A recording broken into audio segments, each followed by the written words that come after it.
안녕하세요. 재테크는 여호수아처럼 되나리온 김강주입니다. 되나리온의 김우수입니다. 와. 자, 오늘은요. 청년들을 위한 정책적인 정부의 배려. 요즘 보면 2030 청년들을 위한 네. 정책적인 배려들이 많아지고 있습니다. 네, 그죠? 맞습니다. 그만큼 역으로 뒤집어 이야기하면 힘들다는 거죠. 그들 세대가. 네. 그래서 정부 차원에서 어떻게 재정적으로 좀 도움이 될까 네. 하는 제도들이 사실은 많이 나와 있는데 네.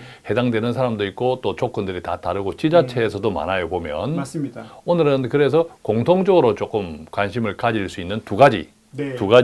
정책을 좀 센터장님 좀 정리해 오셨어요. 네, 그죠? 먼저 오늘 좀 나누고 싶은 것은 그 부동산 쪽보다는 금융 정책입니다. 금융 정책. 네, 그래서 예. 그중에 이제 두 가지인데요. 첫 번째는 청년을 위한 장기 펀드 소득 공제입니다. 자, 조금 소외감은 있지만 청년이 아니라서 아, 네. 청년을 위한 장기 펀드 소득 네. 공제. 그럼 대상자는 청년이겠네요, 그죠? 연령대가. 네. 좀 정리해 주시죠. 결혼 안 한 36세 안 되고요. 네, 만 19세부터 만 34세까지입니다. 만 19세부터 네. 만 34세까지. 그러니까 흔히 우리가 말하는 그냥 20세부터 35세까지라고 보면 됩니다. 이것은 대한민국 나이로. 결혼하고 관계가 없죠? 네, 관계 없습니다. 관계없이, 그죠? 네네네. 그러면 연봉이나 이게 소득 조건도 있나요? 이게 연봉이 보통 이제 우리가 총급여가 있고 종합소득 이렇게 있는데 예. 헷갈리니까 그냥 우리가 원천 징수를 보면 연봉 있잖아요. 연봉. 네, 그게 보통 5천입니다. 자, 이 나이에 5천이면 어지간한 청년들은 다 가입 가능하겠네, 그죠? 아, 그럼요. 청년이 대한민국에서 5천만 원 넘는 거는 사실 부자죠. 그렇죠. 사실 많지 않습니다. 그런데 여기서 장기 펀드니까 장기라고 하면 몇 년을 장기라고 하나요? 3년부터 5년입니다. 네. 아, 최소 3년 이상은 해야 네, 되네. 2년 하고 뭐 이걸 깼다 그러면 이게 소득 공제가 안 됩니다. 그럼 5년 이상도 할 수 있나요? 아닙니다. 아, 3년에서 5년. 네. 만기가 5년인데 네, 만기가 5년. 최소 자격 조건이 유지 조건이 3년이라고 네, 이해하면 네, 되네, 네, 그죠? 3년부터 5년. 그럼 이것이 일반적으로 보통 절세 효과를 보면 네. 세액공제, 소득공제 이런 게 있잖아요. 일반적으로 네, 이제 소득공제가 좀 유리하다라고 네, 네, 네. 하는데 이것은 어때요? 소득 공제입니다. 소득공제. 우리가 연금 펀드를 할 때 뭐 그게 또 그 세율에 따라서 더 유리한 사람이 있고 예. 불리한 사람이 있는데 예. 어쨌든 우리가 연금 펀드 이야기 많이 했지 않습니까? 연금 저축 펀드. 예. 그거는 이제 세액 공제가 되죠. 그래서 400만 원 했을 때 보통 이제 15% 정도 되면 60만 원 세금을 이제 공제해 주는 건데 얘는 소득 공제입니다. 네. 한도는요. 뭐 무턱대고 뭐 1억, 2억도 다 될 건 아닌 것 같고 물론 그럴 만한 돈이 대부분 없지만 네. 한도가 예. 연 600입니다. 연 600만 원. 네네네. 1년에 600만 원까지 장기 펀드 소득, 장기 펀드 상품을 네. 가입할 수 있다, 투자할 수 있다라는 네네네네. 거죠. 그제. 자, 그러면 이것을 가입하면 네. 구체적으로 어떤 효과가 있나요? 일단은 이제 연간 그러니까 월 50만 원씩 장기 펀드를 뭐 3년 했다고 좀 치면 예.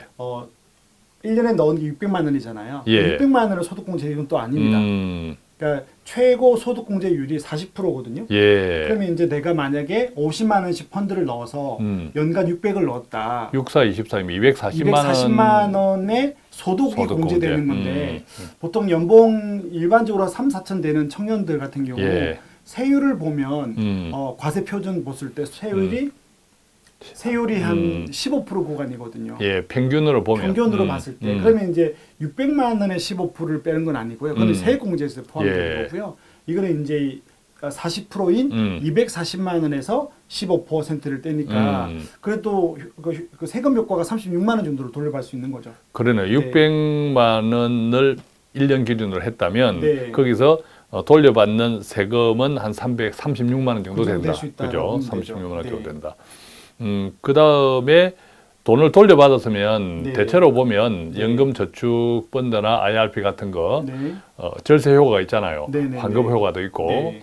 그런 대신에 네. 또 상당히 은퇴 연금으로 쓰기만 해야 돼. 중간에 그렇죠. 돈을 끄집어 넣으면 안 돼. 이거는 네. 어떤가요? 그거는 관계 없습니다. 근데 관계 이제 없어요? 효과만 없어지는 거지. 그래서 일단은 그래도 이런 게 있습니다. 나중에 두 번째 또 이야기할 좋은 상품이 있으니까 우선은 1년 뒤에 넣을 거 하지 말고 예. 저는 이제 생각해 보셔서 항상 그렇지 않습니까?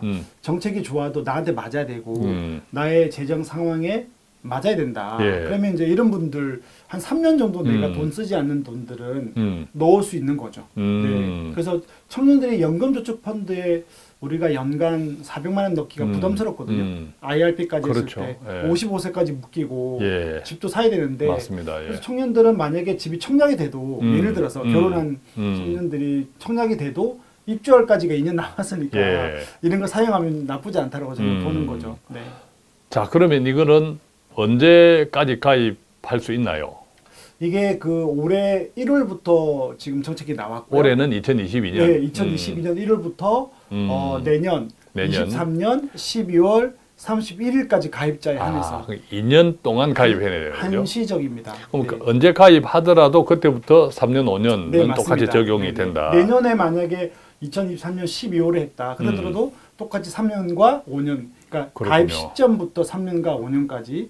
자, 그러면 네, 가입한 이후에 2년, 3년 지나면 네, 연봉이 일반적으로 오르잖아요. 그리고- 일반적으로 오르면 아까 연봉 5천 이하에는 가입 조건 뭐 가입을 한번 했으니까 네. 그것을 가입을 취소하지는 않을 거고 당연히 소급효 때문에 그렇죠.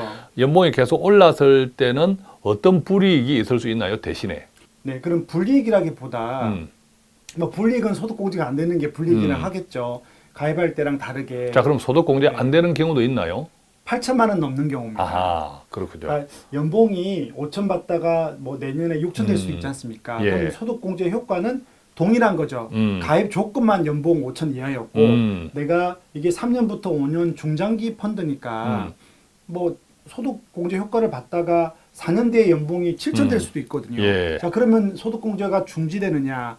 아닙니다. 가입할 때 5천 이하였고 8천만 원만 만기까지 8천만 넘지 않으면 소득공제 효과는 그대로 드는 그렇군요. 거죠. 그럼 네. 정리해 보면 이렇습니다. 가입 조건은 5천 이하다 연봉. 네, 맞습니다. 그다음에 가입한 이후에 소득이 계속 올라도 상관이 없다. 네, 상관은 네. 없는데 다만 그 소득이 연봉 8천만 원 이상이 돼버리면 네. 그때부터 소득 공제 적용은 안 된다. 그렇죠. 이렇게 이제 이해할 수 있겠네요. 근데 그죠? 만약에 대표님 4,500만 원 연봉이었다가 예. 3년 뒤에 연봉이 8천 됐어요. 예. 그럼 36만 원 과세 안 돼도 그렇죠. 저는 그게 더 좋을 것 같아요.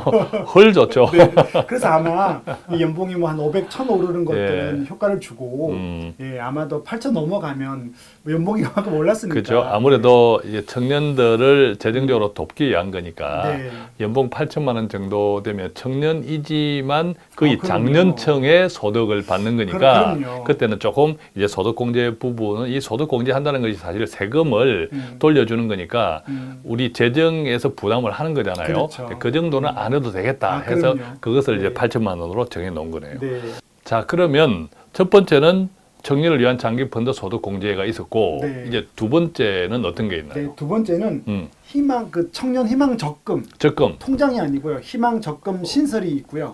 은행 적금이네, 그죠? 네, 그리고 이제 그 신설과 함께 또 이제 비과세도 신설된 겁니다. 그러면 희망 적금에 이자가 있는데 그 이자를 비과세해 준다 이 이야기입니까? 네. 하나죠, 그러니까 두 개 네네네. 합하면. 네네네. 근데 비과세라는 것은 쥐꼬리만한 은행 적금에 솔깃하지는 않는데 일단 조금 더 네, 구체적으로 그럴 줄 알아. 조금 뭐가 있나요? 있습니다. 그럼 네, 이따가 네, 조금 네. 살펴보기로 하고 우선은 가입 대상자는 어떻게 되나요? 똑같습니다. 아까 그 소득공제 청년 그 펀드 19세에서 똑같이. 34세라고 했죠. 네, 맞습니다. 결혼, 네. 기혼, 미혼과 네. 상관없이. 같습니다. 그러면 이것은 소득 기준은요? 네, 소득 기준이 아까하고 다릅니다. 소득 공제가 되는 펀드는 신설된 거는 연봉 기준이 5천이었는데 예. 이것은 3,600입니다. 3,600만 원. 조금 더 생각해 보면 조금 더 이거는 나중에 나오겠지만 굉장한 뭐를 더 주거든요. 그러다 예. 보니 조금 더 연봉이 작은 그렇군요. 청년들에게 준다. 앞에는 그 첫 번째는 연봉이 상대적으로 좀 높은 청년들. 5천이면 높죠. 그렇죠. 이 청년들을 위해서는 이제 투자성 상품, 네. 투자성 상품에 대한 정책이 있는 거고 네. 또 지금은 적금이니까 첫 번째에 장기 펀드 대상자들의 연봉보다는 좀 낮다. 그렇죠. 자, 이것은 상대적으로 조금 더 안전하게 네, 안전하게 그렇습니다. 돈을 모아라라는 네, 네. 기회인 것 같아요, 그죠? 처음에는 좀 여윳돈이 있을 거잖아요. 연봉이 5천까지니까. 그렇죠. 예. 연봉이 3,600이면 실제로 매달 받아는 게 250만 원 안 되거든요. 그럼 여기서 한도는 어떻게 돼요? 똑같이 50만 똑같이 원. 월 50만 원, 네. 월 50만 원이면 연간 600만 원이다. 네, 맞습니다. 연간 600만 원이고, 자 연간 600만 원 그래도 아까 뭔가 있다고 했는데 네. 뭐죠 그게? 그 적금이 2년 만기거든요. 예. 그러니까 1년 만기, 2년 만기가 있는데 이자에 대한 이자 소득세를 감면한다니까 애게 그랬는데 예. 그게 큽니다. 1년짜리 적금을 들면 음. 시중 금리에다가 2%를 더 줍니다. 자 그러면 2%를 해당 적금 상품에 네. 금리가 2%라고 하면 네. 플러스 2%를 더 준다 이 말이군요. 네, 그럼 4%가 되는 거죠. 4%. 네. 그러면 조금 전에 1년짜리라고 했는데 또 1년짜리만 있나요? 2년 만기가 최장이 2년짜리. 아, 최장 2년짜리인데. 보통 2년으로 가입을 하라고. 아, 그럼 1년짜리도 가입할 수 있고 2년짜리도 가입할 수 네, 있는데 네, 네, 1년짜리 가입하면 2 플러스 2, 네, 2가 맞습니다. 그 해당 적금의 이자라고 감안할 때, 가정할 네. 때 2%를 더해주고 장려금이 2%라는 거. 2년 차는요? 4%입니다. 2년짜리 적금은 4%를 네.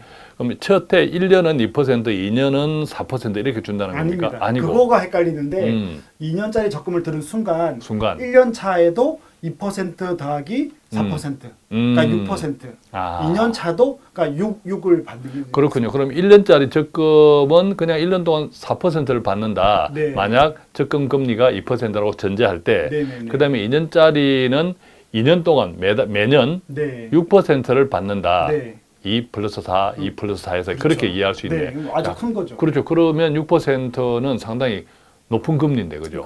특히 이제 금리가 지금 오르고 있으니까 지금 제가 찾은 저축은행만 해도 적금이 지금 4%도 있거든요. 그럼 4 네. 플러스 6, 4 플러스 4하면 88. 8%가 되죠. 네. 88. 굉장히 높네, 그죠? 근데 이게 이제 어쨌든 이제 봄에 음. 정책이 1월 달에 나왔고요. 이게 정책이 다. 그래서 이제 한 3월이나 4월 달에 예. 올 봄에 이제 시중은행에 적금하고 연결해서 상품이 출시가 된다고 합니다. 이것은 이제 청년들이 잘 알아보고 안테나를 세워서 네네네. 이렇게 해야겠네. 자, 그랬을 때는 비과세가 의미가 있네, 그죠? 비과세가 의미가 있죠. 그죠. 보통 우리가 금융소득세가 15.4%니까 네네네. 만약 2년차 같은 경우, 2년짜리 적금 같은 경우 6%, 네. 6%의 15.4%는 거의 한 1% 정도, 그럼 그죠? 1% 네네. 정도가 이자로 소득세로 날아간다는 건데 네, 맞습니다. 그것을 보존해주고 네. 또 저축은행처럼 금리가 더 높은 곳은 그 이상을 보존해주는 효과가 있으니까 네. 이것은 괜찮네, 그죠? 네네. 그런데 청년들을 위한 정책을 우리가 함께 나누니까 기분은 좋지만 살뿐 좀 서운해지는 게 네. 50대를 위한 장년들 힘든 장년들 많은데 어떤 게 없나요? 근데 사실은 우리 청년 때 지금만큼 힘들지는 않았거든요. 그렇긴 했죠. 네. 그때는 다 어려워서니까 다 행복했어. 네, 맞습니다. 없어도 그냥 예. 그러고 살았거든요. 예, 요즘- 편차가 별로 없었죠, 편차가. 네. 제 집에는 또 2030 청년이 3명이나 있으니까 맞네요. 제 아이들을 통해서 네. 이것을 하면 우리 가정에 네. 도움이 되겠네. 그래서 이 방송 듣는 분들 2030 대상자 분들은 직접 안테나 세워서 잘 적용해 보면 되겠고. 궁금한 게 예. 대표님이 만약에 막내가 돈이 없다. 그럼 예. 대표님 50만 원을 빌려주면 안 됩니다. 네. 제가 빌려줄 돈이 없어요. 빼입니다. 네. 예.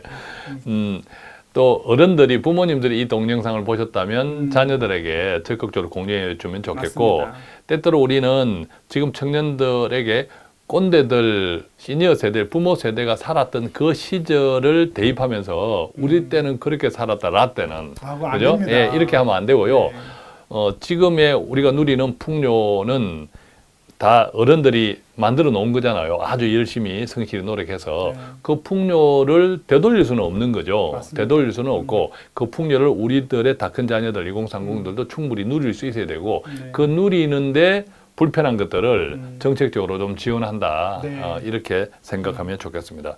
자, 오늘 또 데나리오는 우리 가정의 재정적인 평화를 위해서 조금이라도 유익한 정보를 제공해 드리고자 노력하고 있습니다. 오늘 2가지 정책 많은 도움 되기를 바라면서 저희는 여기서 마치겠습니다. 고맙습니다. 감사합니다.